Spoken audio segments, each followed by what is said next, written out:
자, 오늘 우리가 함께 나눌 말씀은 우리가 잘 알고 있는 은혜의 방편이죠. 우리 지난주 뭐 배웠을까요? 기억이 안 나. 지난주 우리 회개에 대해서 함께 나누었죠. 회개. 회개는 어떤 것이냐. 자, 하나 넘겨주세요. 자, 우리 지난주에 배운 거요. 87문 생명에 이르는 회개란 무엇입니까? 자, 우리 같이 답을 해보겠습니다. 시작. 생명에 이르는 회개란 곧 구원의 은혜인데 이로 말미암아 죄인이 자기 죄를 바로 알고 깨달아 자기 죄를 슬퍼하고 미워하며 그 죄에서 떠나 하나님께로 돌아가서 굳은 결심과 노력으로서 새로이 순종하는 것입니다. 그래서 그리스도의 삶에는 회개가 아주 중요합니다. 왜냐하면 우리가 신앙생활 예수님을 만나고 하나님 나라에 갈 때까지 그냥 곧바로 직진만 하면 참 좋겠는데 그렇지 못할 때가 있죠. 잘 몰라서 우리가 죄를 지을 때도 있고 유혹 때문에 죄에 빠지기도 하고 또 우리가 게으르고 나태해서 믿음의 길을 가지 못할 때도 있습니다. 그래서 뭐라고 이야기해요? 회개란 이렇게 이야기하죠. 자기 죄를 바로 알고 그리고 긍휼하심을 깨달아 죄를 슬퍼하고 미워하여 그 죄에서 떠나 하나님께로 돌아가 결심하고 노력으로서 새로이 순종하는 것. 새로이 순종하는 것. 이렇게 하면 안 되겠구나. 내가 잘못된 길에 빠졌구나. 요것을 우리가 돌이켜서 새롭게 순종하는 것. 그래서 이 회개는 사실 우리가 아침에 큐티하고 저녁에 말기찬미하면 자연스럽게 됩니다. 우리가 말씀을 가까이 하면 저절로 우리의 모습들이 보여져요. 우리의 모습이 안 보여지는 것이 가장 큰 문제죠. 자, 오늘 우리가 함께 나눌 것은 은혜의 방편입니다. 자, 88문 그리스도께서 우리에게 구속의 유익을 전달하는 외적인 방법은 무엇입니까?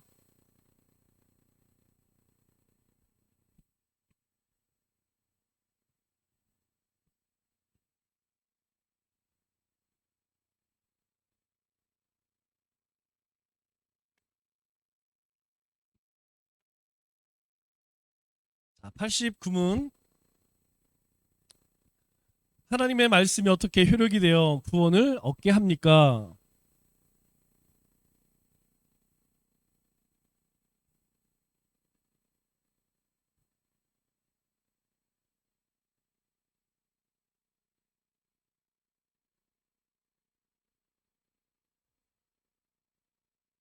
네.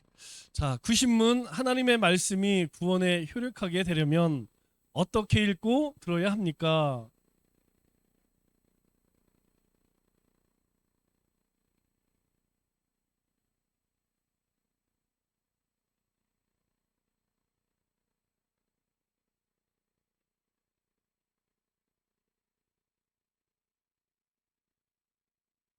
네. 자, 우리 답을 잘 이해하려면 질문을 잘 이해해야겠죠? 네, 우리가 분명 성경은 하나님의 말씀은 예수 그리스도죠. 예수님을 믿어 구원에 예수님을 믿는 믿음으로 구원을 받습니다. 그러면 그 말씀이 구원에 유효하게 되려면 우리가 어떻게 말씀을 읽어야 되느냐, 어떻게 들어야 하느냐. 예, 우리는 마땅히 부지런함과 사실 뭐 신앙생활뿐만 아니라 우리가 일반 삶도 마찬가지예요. 우리가 게을러서는 우리가 잘 살기가 어렵습니다. 우리 이게 좀 그런 친구들을 보면 첫째가 항상 게을러.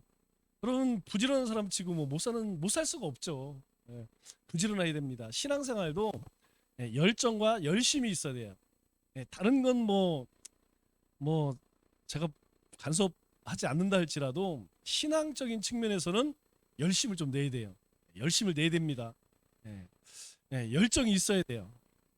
마음의 준비와 기도함으로 임하여 하며 우리가 잘 준비하고 또 하나님의 말씀의 뜻을 깨닫기 위해서 하나님 앞에 구해야 합니다.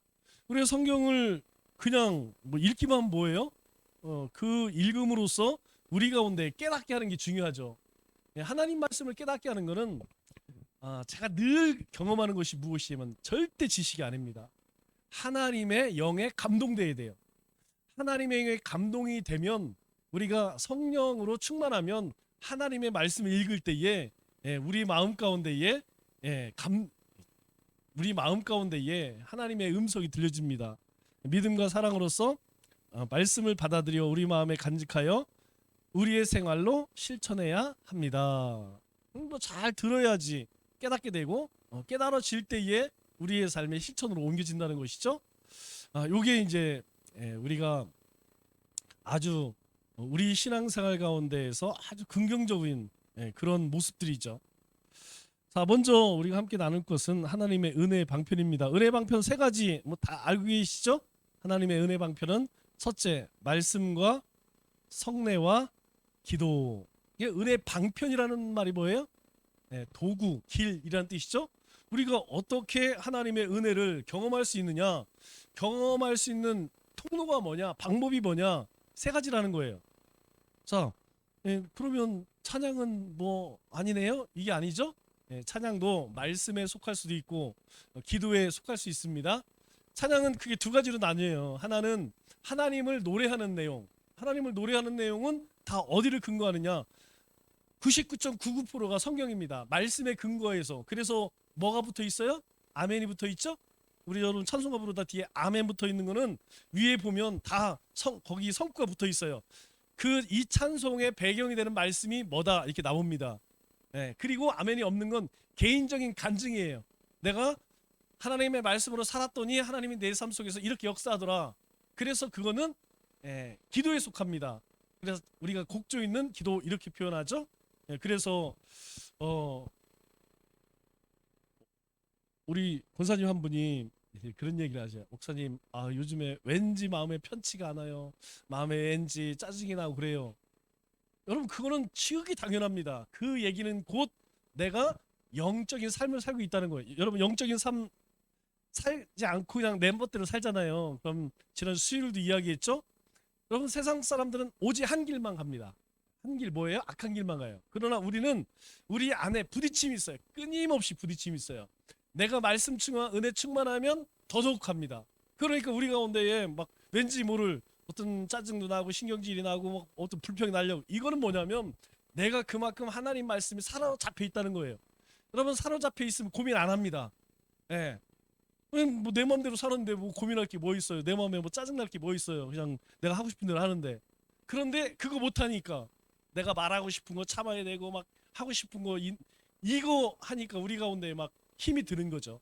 그런데 놀라운 것은 그때 신앙이 자랍니다. 그때 내가 죽어지는 걸 경험할 수 있어요.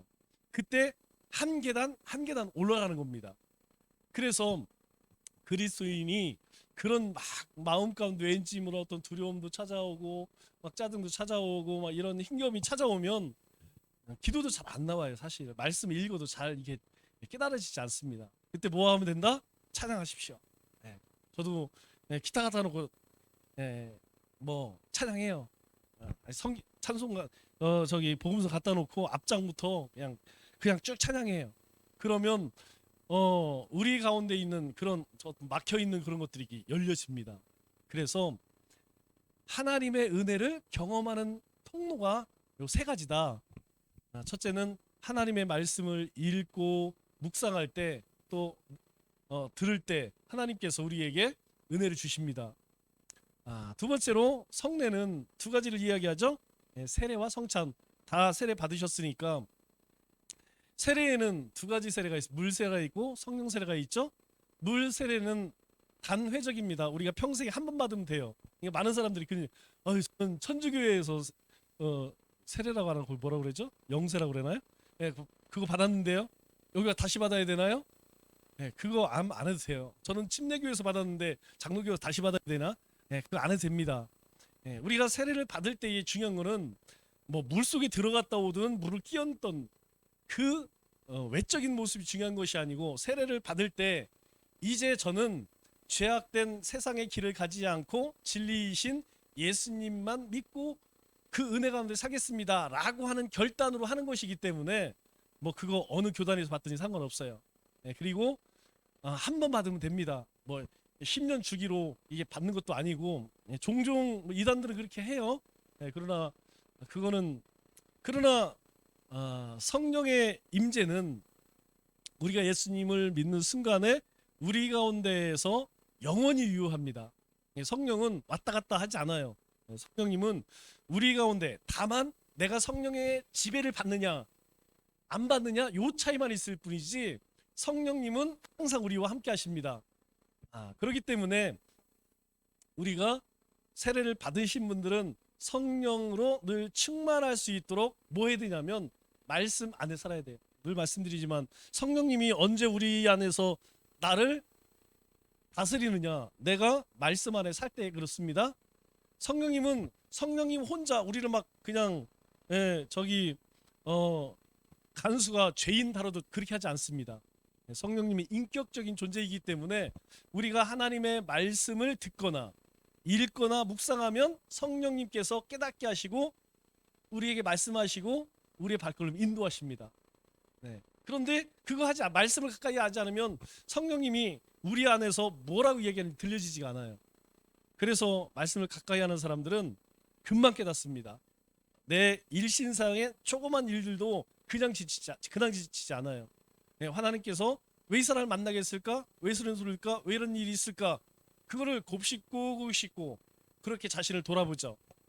또 한 가지, 성찬은 우리가 잘 알다시피 우리가 2달에 한 번씩 하죠. 우리 재작년에 한 달에 한 번씩 했더니 너무 바쁘더라고. 2달에 한 번씩 하는데, 여러분 성례는 꼭 우리가 뭘 기억하냐면 구원을 기억해야 돼. 구원. 내가 어떻게 해서 하나님의 거룩한 백성이 되었느냐. 그거는 주님의 성육신과 십자가와 부활. 그러니까 우리가 주보에 항상 한 주 전에, 적어도 한 주 전에 계속 광고 나가죠. 다음 주에 우리가 성찬을 한다 그러면 우리가 그걸 잘 묵상을 해야 돼요. 내가 어떻게 해서 하나님 백성이 되었는가, 나의 죄성들, 내 삶의 모습들, 이런 것들을 쭉 돌이켜 그냥 주일날 헐레벌떡 와갖고 성례에 참여하면요 은혜가 안 됩니다. 그래서 반드시 성찬식을 할 때 제가 이야기를 해요. 성찬에 합당한 삶을 살지 못했으면 참여 안 해도 됩니다. 이게 그 얘기예요. 내가 성찬, 예수님의 그것을 준비되지 않은 상태에서 무슨 은혜가 되겠어? 그냥 하나의 그냥 행사밖에 안 되는 거죠. 그래서 성찬에 참여할 때는 항상 내가 어떻게 하나님의 구원의 은혜를 입었는가, 그리고 내가 그 하나님의 예수님의 십자가로 어떤 존재가 되었는가, 이것을 깊이 묵상할 때에 은혜가 돼요. 그래서 저 천주교에서는 미사 때만 하죠. 미사 때 하는데 해보신 분들은 아시겠지만 거기는 뭐 우리처럼 좀 달라요. 거기는 이게 직접 넣어줍니다. 자, 그리고 또 한 가지가 기도죠. 기도는 하나님과 뭐 우리가 가장 잘 알고 있는 소통입니다. 소통. 그냥 하나님과 대화라고 생각하면 돼요. 뭐 이것은 특별하게 어떤 장소, 시간 정해놓고 하면 좋지만 더 중요한 거는 쉬지 않고 일상생활에서 하나님과 함께 그렇게 대화하는 게 중요해요. 자, 왜냐하면 하나님은 늘 가까이 하시니까 우리가 뭐 예배를 드리건, 그래서 우리는 모이면 항상 우리는 예배하고 기도하고 하죠. 예. 항상이에요. 뭐 식당에서도 다른 사람들에게 피해만 되지 않으면 우리는 같이 기도하죠. 다른 것이 아니고 그거는 하나님과 함께 살아가는 그리스도의 방식입니다. 그렇기 때문에 우리가 이 세 가지를 은혜의 방편이다, 그렇게 이야기합니다. 오늘 우리가 함께 읽었던 말씀의 내용은, 우리 사도행전 2장은 이제 성령이 마가의 다락방에 임하죠. 성령이 임하고 나서 그들 가운데에 어떤 일들이 일어나느냐, 은혜가 넘쳐요. 그 은혜가 넘칠 때 어떤 일이 있었느냐, 바로 그 세 가지, 하나님의 말씀이 흥황하고 함께 떡을 떼고, 떡을 뗀다는 것은 밥 먹었다는 얘기가 아니에요. 성찬했다는 얘기입니다. 예, 우리가 성경에 보면 함께 떡을 떼고 이거는 같이 모여서 우리처럼 밥 먹었다 그 얘기가 아니고 성찬식이 있다는 얘기예요. 그리고 함께 모여서 기도하는 것. 이것을 통하여서 은혜가 풍성하고 은혜가 풍성해지니까 저절로 나가서 복음 전하고 복음 전하니까 놀라운 역사들이 일어나고 이게 이제 아주 선순환이죠. 선순환. 예, 그러나 요게 안 되면 요 은혜의 방편이 우리 가운데에서 선순환이 안 되고 이게 뭔 문제가 생기면 이게 다 안 돼요. 다 안 돼. 은혜가 떨어지고 은혜가 떨어지면 말씀 가까이 안 하고 말씀 가까이 안 하면 이게 계속 이게 악순환 되는 거예요. 자, 그러면 교회의 표식은 뭐냐? 교회라고 말할 수 있는 것이 무엇이냐 이 얘기죠. 교회라면 우리가 그리스도인이라면 우리 가운데에 당연히 있어야 할 것 세 가지 얘기하죠. 하나님의 말씀 전파, 성례의 집행, 그리고 권징. 자, 뭐 말씀은 당연히 우리가 말씀을 통하여서 예수님을 알았으니까 당연히 말씀 전하는 건 제가 요즘에 우리 아침에 큐티가 사도행전이죠. 사도행전에 사도 바울이 이제 잡혀서 벨릭스 앞에 그때에 사람들이 막 말리잖아요. 예루살렘 가면 죽어. 어쩔 때까지 막. 에베소 장로들부터 그랬어요. 가지 마세요. 가면 뭐 10중 8군 죽습니다. 그래서 수리아 안독에 가니까 수리아 안독 성도들이 또 가지 말라고 그 뭐 얼마나 말렸는지 사도 바울이 마음이 상했다. 마음이 상해. 그러니까 마음을 상할 정도로 만류를 했어요. 그럼에도 불구하고 갔어. 가니까 뭐 여지없이 뭐 그죠? 그냥 잡아 죽이려고 막 난리를 치죠. 그래서 결국은 하나님이 천부장 백부장을 사용하여서 영내로 숨게 하고 결국은 가이사랴까지 가잖아요. 근데 그 가는 길 그 이제 가서도 재판 받으려고 할 때에 막 사도 바울 죽이려고 어떻게 해요? 그냥 먹지도 않고 자지도 않은 40명이 막 칼을 갈고 그래갖고 이게 큰일 나겠다. 그래서 가이사랴 가기 전 어떻게 합니까? 군대를 무려 470명을 보내. 470명. 여러분 470명이면 우리가 보통 한 중대 정도 되죠. 중대. 한 사람을 위해서 하나님께서 사도 바울을 위해서 그렇게 로마의 군대 권력까지도 사용하십니다. 그러면서 사도 바울에게 하나님 위로하시는 게 뭐예요? 네가 예루살렘에서 했던 것 같이 로마에 가서도 그리해야 할 것이다 이렇게 이야기잖아. 그 말씀 붙들고 그리고 사도 바울이 다메섹 도상에서 그렇게 부름 받고 아나니아가 제 상종하기 싫어요. 그랬더니 하나님이 아나니에게 뭐라고 이야기하면 쟤는 이방인과 임금들과 그리고 저기 이스라엘 후손들에게 복음을 전하래야 내가 부른 그런 종이니까 가서 안수해. 그렇게 이야기하잖아요. 네. 결국은 하나님의 말씀이 우리 가운데에 들려지고 그 말씀이 살아 역사할 때에 전할 수 있는 거예요. 저는 뭐 전도가 다른 게 아니라고 생각합니다. 사도 바울이 하나같이 뭐 얘기해요? 그 예루살렘에서 막 다 죽이려고 할 때에 잠깐만 백부장님 잠깐만 나에게 기회를 주세요. 그리고 거기서 복음을 전해. 이거 뭐 정신 나간 사람 아니겠어요? 지금 막 살기 등등해 갖고 대제사장 뭐 다 있잖아요. 거기 앞에서 그냥 막 죽이려고 하는데 잠깐만 저 시간을 주세요. 그래놓고 뭐 얘기하냐면 자기 간증합니다. 간증. 제가요 예전에 여러분 아시죠? 제가 막 진짜 예수 믿는 것들 잡아다가 막 전부 깜빡이 쳐놓고 그냥 마패 받아서 내가 다메섹까지 가다가 그 얘기는 예. 자, 한 가지 우리가 잘 안 되고 있는 것 중에 뭐냐면 권징입니다. 수요일날로 잠깐 이야기했지만 권징이 사라져.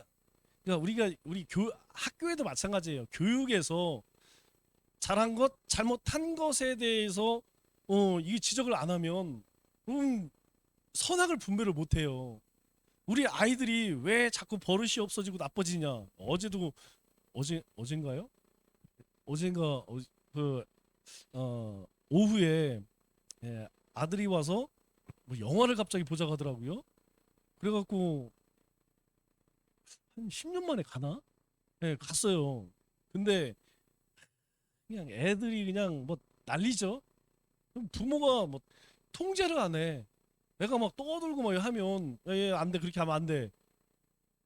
그런데 요즘에 누가 남의 자식한테 뭐라고 하겠어요. 그래서 제가 한마디 하려고 하는데 나가더라고요. 아이들이 혼을 안 내니까 본인이 뭘 잘못했는지를 몰라.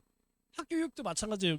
공교육도 그거 잘못하는 거야. 그럼 뭐 아이들 뭐 그냥 뭐 인권 침해다 무슨 학대다 이래 갖고 뭐 가르치지를 않으니까 뭐 말을 우리 지금 청소년들 말을 못 합니다. 대화가 안 돼. 대화가 안 돼. 아주 그냥 너무 상식 이하이기 때문에 어느 정도 그것도 상식이 돼야지 뭐 얘기를 하고 꾸지람을 주지. 왜 그래요? 건징이 없으니까. 그러면 그 아이들만 그러냐는 것이죠. 우리도 그러한 것을 잘 좀 깨달을 수 있어야 돼요. 뭐 이제 다 큰 성인이고 뭐 신앙생활 1년 하신 분들 별로 없잖아요. 여기 여기 우리 한 명, 두 명 빼고는 거의 적어도 뭐 10년이 뭐야 20년, 30년 이상 했기 때문에 굳이 사람이 책망하지 않아도 성령이 책망하시는 소리를 들을 수 있어야 합니다. 자, 그 가운데에서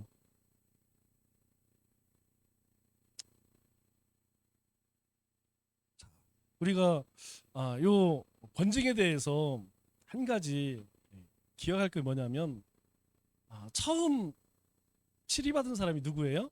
아나니아 삽비라죠? 뭐 다 알다시피 이들이 그럼 왜 징계를 받았나? 그 징계가 무섭죠. 이 사람들은 죽었어. 그럼 또 물어봐. 아나니아 삽비라는 천국 갔을까요? 지옥 갔을까요? 잘 모르겠습니다. 가보시면 천국 가보시면 아시겠죠. 자, 이들이 죽임을 당한 이유가 뭡니까? 밭을 팔았어요? 하나님께 드렸어요. 그런데 다 못 드렸어. 그럼 우리가 그냥 일반적으로 생각할 때에 죽을 만큼 잘못했을까요? 아니 내가 100만 원 헌금하겠습니다 라고 했다가 50만 원 해도 교회의 입장에서는 뭐 손해볼 게 없잖아요. 뭐 그렇게 잘못한 게 아니잖아요. 그런데 왜 죽었을까요? 그때 베드로가 뭐라고 이야기합니까? 그에게 감동 주신 것이 누구예요? 자기 의지로 하나님 앞에 드리겠습니다 아니잖아요. 성령님께서 감동을 주셨고 감화가 되어서 자발적으로 했어요. 그런데 드리려고 할 때에 무슨 마음이 드냐면 아까운 마음이 드는 거야. 다시 시작해서 자기 안에 있는 욕심이라고 하는 것이 또 불쑥 나와갖고 야, 다 드려도 좋지만 다 안 드려도 괜찮지 않겠냐? 그래서 일정금을 띄어놔요. 그래서 사도 바울을 통해서 우리에게 이야기하는 것이 무엇이냐면 다른 것은 너희가 다 용서를 받는데 한 가지 성령 회방하는 거, 성령님을 속이는 거, 너는 그것 때문에 죽는 거야. 그래서 그냥 그 자리에서 죽습니다. 남편을 갖다가 장례 지내고 딱 사람들이 돌아오니까 삽비라가 바로 죽어요. 우리가 조심해야 할 것이 바로 그거라는 거예요. 하나님이 우리에게 주시는 성령의 음성이 있습니다.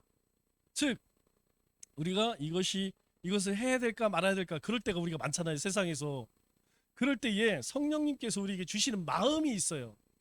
그럼에도 불구하고 모르고는 할 수 있어요. 우리가 알지 못하고 그리고 막 생각하지 못하고 그럴 때에 나도 모르고 부지불식 가운데 그것에 대해 성경은 다 이해한다니까. 우리의 연약함을 이해합니다. 그러나 명확하게 이것은 죄야. 내가 알면서 내가 이것은 내가 이게 이 칼로 이게 사람을 죽이면 이거는 명확한 악한 일이야. 이건 하나님 앞에 가서 변명의 여지가 없다는 거예요. 모르고는 할 수 있습니다. 그러나 알고는 하지 말라는 거예요. 죄를 범하는 것이 범죄다. 그러면 하지 말아야 됩니다. 우리가 회사에서 이거 악한 일인데 시켜. 이거 악한 일이야. 알아. 그리고 분명히 성령님께서 그렇게 말씀하셔. 그럼에도 불구하고 하지 말라는 그거는. 만약 그것 때문에 피해를 입는다면 하나님이 갚아주신다는 거예요. 그러니까 단호하게 우리가 그것은 거부할 수 있어야 한다는 것이죠. 우리가 그렇게 성령에 강력하게 붙들려 살아가기 위해서는 뭐가 필요하냐면 말씀입니다. 이 말씀 없이는 불가능하다는 것이죠. 그래서 우리가 성례도 마찬가지고 건징도 마찬가지고 다 그냥 뭐 마음에 안 든다고 막 건징하는 것이 아니고 반드시 뭐가 기준이에요? 우리가 성례도 하나님 말씀에 근거하는 거예요. 주님께서 그렇게 하라고 하잖아요. 너희는 가서 모든 민족을 제자로 삼아 아버지와 아들과 성령의 이름으로 뭐 하라고? 세례를 베풀고 이렇게 이야기해요. 그럼 예수님을 영접하고 이제 하나님의 백성으로 사겠습니다라고 결심하는 사람에게는 세례를 베풀라는 거예요. 또 주님이 분부한 것, 말씀하신 그것을 가르쳐 지키게 하라 그렇게 이야기합니다. 그냥 냅둬라 이렇게 얘기하지 않습니다. 권징도 마찬가지예요. 권징도 우리가 이 사도행전 티하면서 이 이제 벨릭스 앞에 고소하기 위해서 대제사장과 더둘로하고 장로들하고 내려오잖아요. 근데 이 사람들 이야기 들어보면 한심해 죽겠어. 그들이 뭐야? 이스라엘이 지금껏 누리는 이 풍요와 모든 것들은 누구의 은혜다? 벨릭스 카카의 은혜입니다. 여러분 이 얘기는 뭐냐면 우리 일제 시대에 우리 대한민국이 이렇게 선진화된 것이 일제 강점기 35년 때문에 우리가 이만큼 사는 거면 이 얘기 똑같은 거예요. 여러분 만일 우리 가운데 그런 사람이 있으면 우리가 아무리 뭐 그리스도인이라 해도 사실 좀 화가 나지 않습니까? 아니 지네가 우리한테 한 것이 얼마나 악한 짓이 많은데 그것 때문에 우리가 근대화되고 뭐 선진화되었다는 게 말 되지도 않는 소리죠. 그런데 그 얘기를 누가 하냐면 변호사 더둘러가 해요. 그 대제사장이 데리고 온 사람, 사도 바울 고소하려고 한 사람. 왜요? 우리는 그런 걸 아부아첨이라고 그러죠. 저 사도 바울을 어떻게 해서든지 올가매려고 그냥 하나님도 팔아버리고 나라도 팔아버리고 매국노 같은 놈의 매국노 같은 놈. 왜 그렇습니까? 모양만 그리스도이냐? 그리스도는 아니죠. 모양만 하나님의 백성이고 실제로는 아무 상관없이 살아가는 거. 그래서 우리가 이 말씀이 없이는 우리의 삶의 기준이 오락가락 할 수밖에 없는 것이죠. 자, 그러면 이 말씀이 우리 가운데 주는 힘은 어떤 것이냐? 효용성은 어떤 것이냐? 가장 첫째가 죄입니다. 죄. 우리가 말씀을 읽으면 내가 하나님 앞에서 잘 하지 못하고 있는 것, 악하고 행한 이거를 정확하게 되잖아요. 여러분 예레미야 우리 저녁에 읽으면서 무슨 생각이 듭니까? 이 시대가 지금 우리가 살고 있는 이 시대가 보여지고 우리의 삶이 보여지지 않습니까?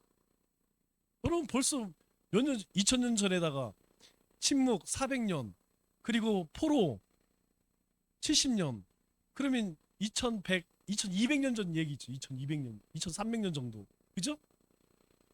2300년 전에 이스라엘 상황이나 2300년 후에 지금 세상이나 우리가 말씀을 읽으면요. 어째 그렇게 다를 게 없어. 똑같습니다. 그 얘기는 뭐예요?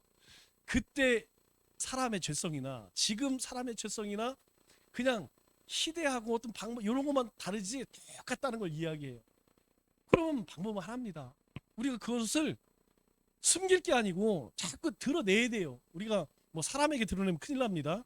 여러분 사람은 믿음의 존재가 아니에요. 네. 지난주에도 얼마 전에도 얘기했죠. 자복한다고 그래서 뭐 여러 사람들 앞에서 자기 죄를 반드시 그것 때문에 자기 큰일 당합니다. 그러나 하나님 앞에는 그럴 필요 없어요.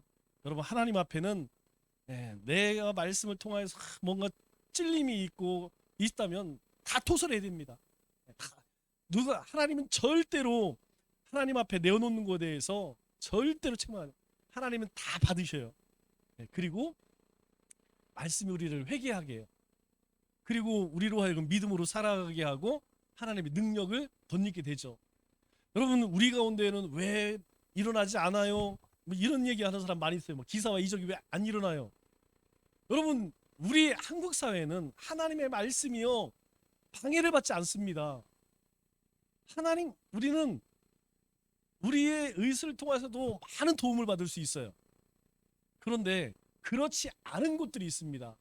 복음으로 핍박받는 곳, 제한되는 곳, 그렇게 의술이 많이 없는 곳, 하나님 역사하세요. 이거 제가 경험한 거예요. 제 신학교 친구 중에 하나가 김재정이라고 하는 선교사님이 계세요. 우리 대전 톨게이트 나가면 바로 나가서 왼쪽에 중부 장로교회가 있습니다. 대전에 그래도 한 10손가락에 드는 교회예요. 그 교회에서 파송한 여자 선교사님이에요. 저하고 나이가 대략 한 15살 많습니다. 근데 이분이 언어의 능력이 참 좋아요. 언어의 능력은 말을 빨리빨리 배우는 사람들이 있어요. 특별한 사람들이 있습니다. 우리는 그냥 워터잖아요. 워터. 네, 우리는 워터입니다. 근데 그런 분들은 그냥 들으면 워러 이런 알발음이 저절로 돼요. 태국어가 엄청 어려운 거 아시죠? 태국어, 베트남어, 말레이시아 언어가 어렵습니다. 성조가 있어요. 중국은 사성인데 거기는 6성, 8성이 있습니다. 같은 말이라도 아라는 말도 이렇게 틀려요. 의미가. 그건 배우기가 더 어려운 거예요. 그런데 태국 선교사님으로 나가서 오지에서 사역을 합니다. 여러분들에게 한번 말씀드렸죠? 선교 현장에서 독사 물렸어요. 그러면 죽는 겁니다. 그런데 선교사님에게 데려와요. 기도합니다. 여러분, 우리 그 아이들이 아무래도 이제 그 오지에 사니까 질병 뭐 이렇게 곰고 이러면 안 낫잖아요. 그러니까 와요. 기도해 줍니다. 그런 현장에서 그런 기적들이 일어나요.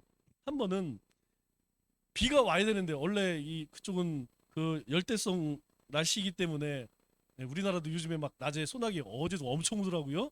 이 열대성 기후가 그렇습니다. 하루에 한 번씩 스콜이라고 이야기하죠. 이 소나기 한 번씩 내려와요. 그런데 몇 달 동안 비가 안 오. 그럼 맨날 비 오던 지역에서 몇 달 동안 비 안 오면 우리처럼 무슨 상수도 이런 게 제대로 그냥 죽는 거예요. 그쪽 사람들은. 그런데 오죽 답답한 동네 사람들이 안 믿는 사람들이 이 선교사님한테서 기도를 해달래. 어떻게 됐을까요?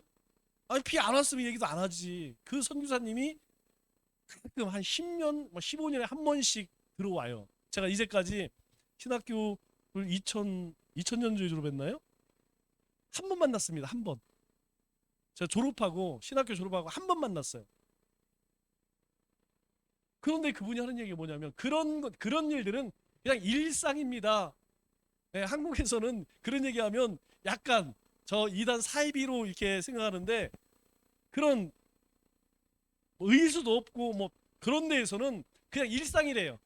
예, 손 들고 하나 기도하면 비가 내리고 뭐 그런 죽어가는 사람들 기도하면 살아나고 그렇게 하지 않으면 하나님이 살아계심을 보여줄 수 없기 때문에 그래서 여러분들에게 선교를 한번 가십시오. 자꾸 이야기하는 것이 무엇이냐면 우리가 여기서 신앙생활하는 하나님의 역사와 그렇지 않은 곳에서의 사는 완전히 달랍니다. 완전히 달라요. 여러분 필리핀 얘기 말씀드렸잖아요. 98%가 캐톨릭이에요. 그럼에도 불구하고 앉혀놓고 기도하면요 기적이 일어나요. 여러분 가면 우리 의료사역에 해봐야 뭐가 냐면 빨간 약하고 마데카솔하고 뭐 소화제, 구충제 이런 것밖에 물이 가서 뭘 하겠어요. 그런데 가보면 애들이 그냥 상처가 썩어갖고 막 썩어 들어가. 병을 못 갑니다. 우리나 병원 가면 2,000원, 3,000원 나오지. 여러분 기본이 20만 원, 30만 원이라고 그랬죠? 병원 가면 한 달 월급이 15만 원이에요.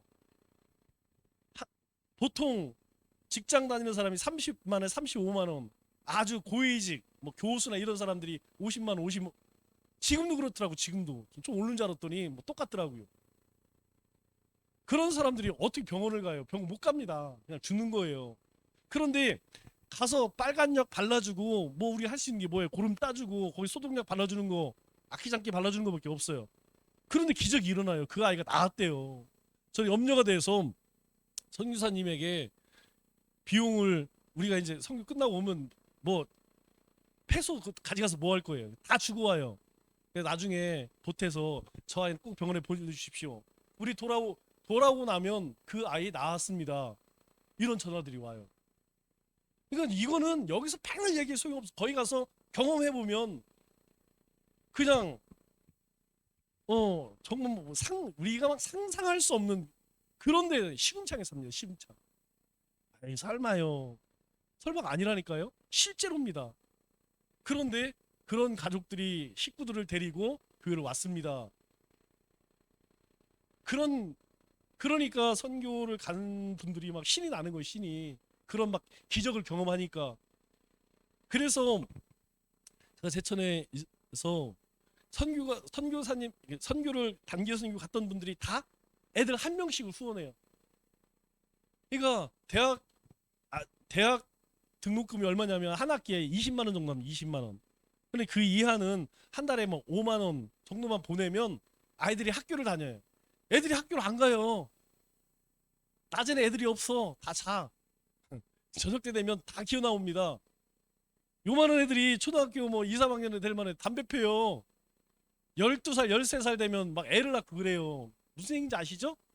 이게 진짜 우리로서는 이게 도대체 이런 나라가 뭔 이런 나라가 다 있어.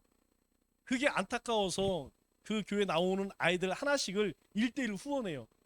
초등학교 다니는 애들은 2, 3만 원이면 한 달 다닙니다. 우리 돈으로. 고등학교 5만 원이면 보내줘요. 그래갖고 걔들이 대학 보낼 때까지 1대1 후원을 해서 그 아이가 졸업해서 취직해갖고 거기만 그냥 혼자 사는 게 아니에요. 그 가족이 산다. 가족이 한 가족. 우리처럼 뭐 4명 5명 아니에요. 기본이 8명 10명 돼요. 그 아이 하나 때문에 식구들이 다 산다니까요. 그 뭐 그냥 본인들이 선교하면서 감동이 돼서 은혜가 되니까 내가 이 아이.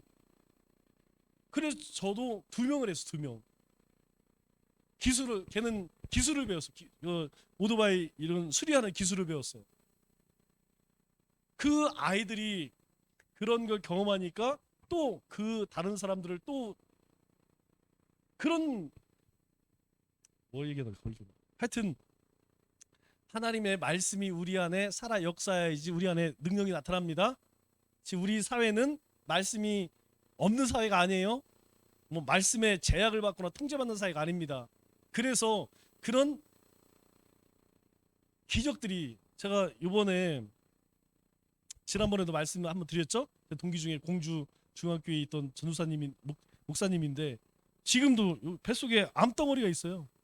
신학교 다닐 때에도 이분은 잘 먹지를 못해요.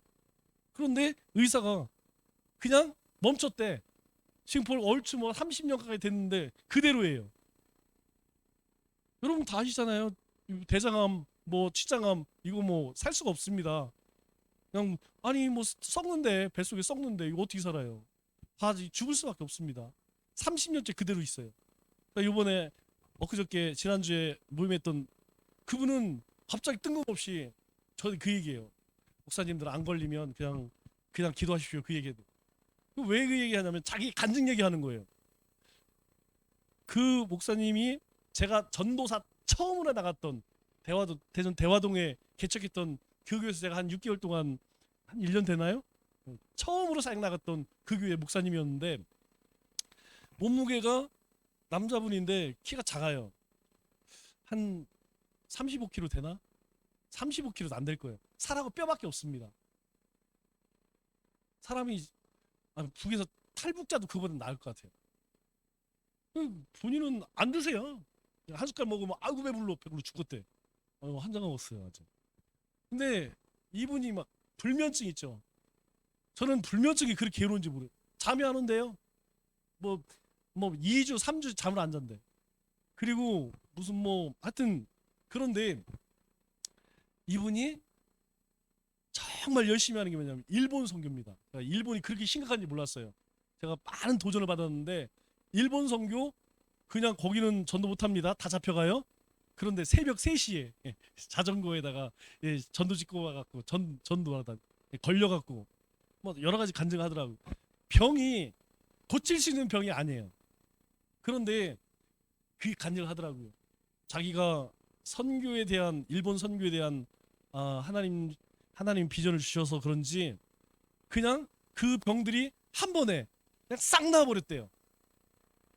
그냥 싹 나왔대요. 그 아들이 승리라고 지금 살아있으면 24, 5 되겠네요. 20살 때 죽었습니다. 암으로 죽었어요.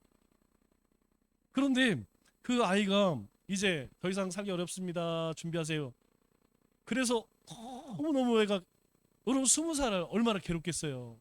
눈이 막 오는데 하나님 앞에 기도했대요. 하나님 살려주세요. 하나님 살고 싶어요. 그런데 하나님 음성이 들리더래요. 내가 너를 아노라. 그래 그 음성이요 얼마나 크든지 그 자리에서 꼼짝을 못하고 퇴원할 때까지 말을 못했대요. 너무 놀래갖고.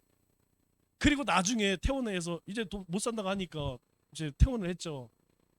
그런데 퇴원하고 나서 그 아버지에게 이야기를, 내가 하나님의 음성을 들었습니다. 그래서 이제 정기적으로 어쨌든 진찰을 받으러 가잖아요. 그런데 의사가 이제 그쯤 되면 몰핀 뭐 그런 약을 먹어야 되잖아요. 안 아프대요. 암인데 의사가 얼마나 고통스럽냐. 안 아파요, 안 아파요. 고통이 없어요. 저 안 아파요. 의사가 믿지를 않는데. 여러분, 하나님께서 이렇게 특별하게도, 그건 개인적이에요. 다 동일하게 보편적으로 역사하는 거 아닙니다. 하나님이 특별하게 역사하시는 거예요. 그건 개인의 간증입니다. 그러나 일반적으로는 어떻게 역사하신다고요? 말씀으로 우리 가운데 하나님의 능력이 나타나는 거예요. 왜 나는 왜 그런 게 안 들리나? 왜 안 들리나? 여러분 이런 큰일 납니다. 그거는 하나님의 비상섭리라 그래요. 비상섭리. 하나님이 특별하게 역사하시는 거예요. 하나님의 말씀이 없는 곳에서는 그것이 우리가 눈에 보여지도록 많이 나타나요. 지금 상황으로는 여러분 라오스 선교 준비하기 좀 어려워요. 지금 저한테 뭐 하신 분이 두 분에다가 이제 우리 권사님 한 분에서 이제 3명 됐는데 저하고 박 여사 간다고 5명인데 서포트 저희 둘은 서포트 해야 되는 3명이 안 됩니다. 적어도 적어도 7, 8명 10명 정도 돼야지 우리가 뭐 사역을 하지 3명이 가서 뭐 하겠어요. 그러나 분명한 것은 저도 라오스는 한 번도 안 가봤어요. 라오스는 제가 2003년에 베트남을 갔었는데 저희가 가는 곳에 그 공산당 뭐 인민위원이래요. 쫓아다니더라고요. 라오스가 지금 그렇대요. 거기는 나가서 복음을 못 전하는데 대신 교회로 와서는 뭘 해도 상관이 없대요. 그러니까 우리가 교회를 초청해 놓고 거기서 하면 돼요. 밖에 나가서 못 합니다. 그러나 제가 굉장히 기대하는 게 뭐냐면 그렇기 때문에 하나님은 분명히 역사하셔요. 자, 그것이 말씀이 주는 능력입니다. 왜? 초대교회 때 그랬어요. 그랬으면 우리 가운데에도 분명히 저는 경험하시라는 거예요. 그거 경험해야 됩니다. 우리가 여기서는 뭐 그냥 예배 드리고 싶으면 드리고 싶고 말고 싶으면 말고 싶고 뭐 말씀이 넘쳐나지만 여러분 그렇지 않은 곳에서는 하나님의 초대교회에 말씀하고 있는 것처럼 역사들을 그래야지 신앙엔 힘이 있어요. 능력이 나타납니다. 자, 그래서 우리가 이 말씀을 붙들고 묵상하는 것이 아주 중요하죠.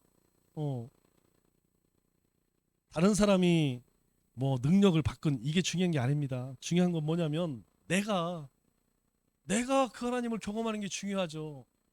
내가 매일매일 하나님을 만나고 경험하고 동행하는 것 이게 중요합니다. 신앙은 뭐라고요? 나하고 하나님께 1대1입니다.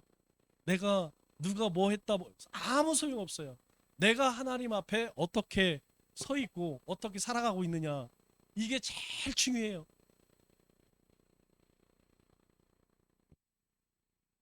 그렇기 때문에 여러분 다른 어떤 일들보다 말씀 큐티하는 거 우선시했으면 좋겠어요.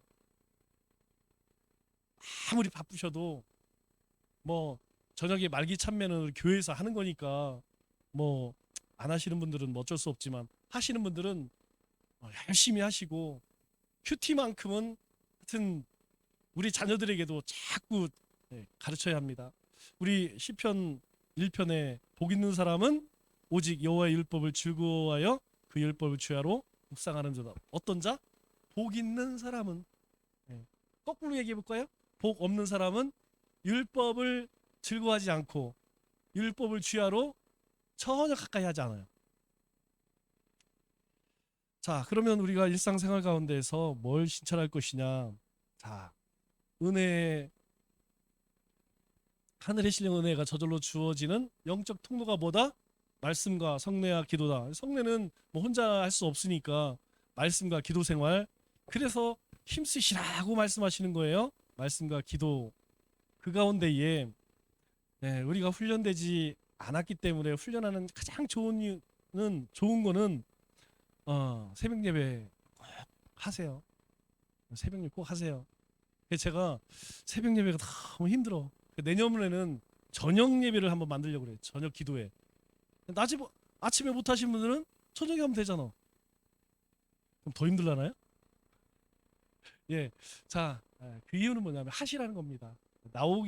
교회까지 나오기 힘드시면 집에서라도 꼭 하시고 근데 잘 안 돼요. 안 되더라도 침대에 들어놓아서라도 하세요.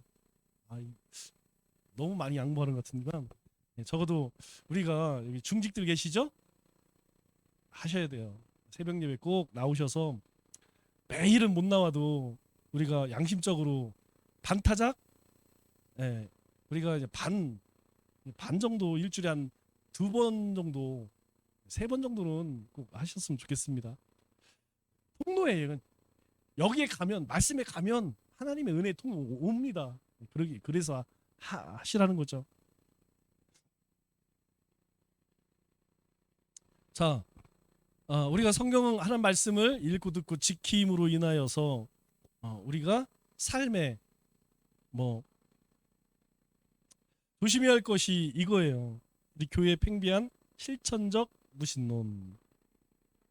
이거 뭔 얘기를 하는 거예요? 오늘 낮에 말씀드렸죠? 네. 그냥 세상 사람들이 하는 것처럼 우상을 섬기고 거짓을 말하고 살인하고 간음하고 다 하면서 그 성전에 와서는 나는 구원받았습니다. 하나님 앞에서 구원해 주셔서 감사합니다. 세상에서는 자기 마음대로 살고 하나님이 이와 같은 것들은 다 가증한 걸로 하나님 여긴대요. 우리 삶에 실천되지 않으면 말씀이 실천되지 않으면 무슨 유익이 있겠습니까? 그래서 실천해야 됩니다. 실천. 네. 자, 우리 생각해 보겠습니다. 자, 은혜의 방편 3가지. 말씀과 성례와 기도. 말씀 생활, 기도 생활. 자, 3대 교회 포식 3가지죠. 말씀 전파와 성례와 건징. 자, 우리가 하나님의 말씀을 대할 때 나타나는 효능은 회개를 촉구하고 믿음을 생기게 하고 능력을 갖게 하고 거룩하게 한다. 말씀을 가까이 하면 우리 가운데에 저절로 따라오는 것들이에요. 이건 뭐 특별히 내가 그렇게 해야지가 아니고 말씀을 가까이 하면 우리가 기도 생활 힘쓰면 그렇게 됩니다. 자, 우리 기도하고 마치겠습니다. 하나님.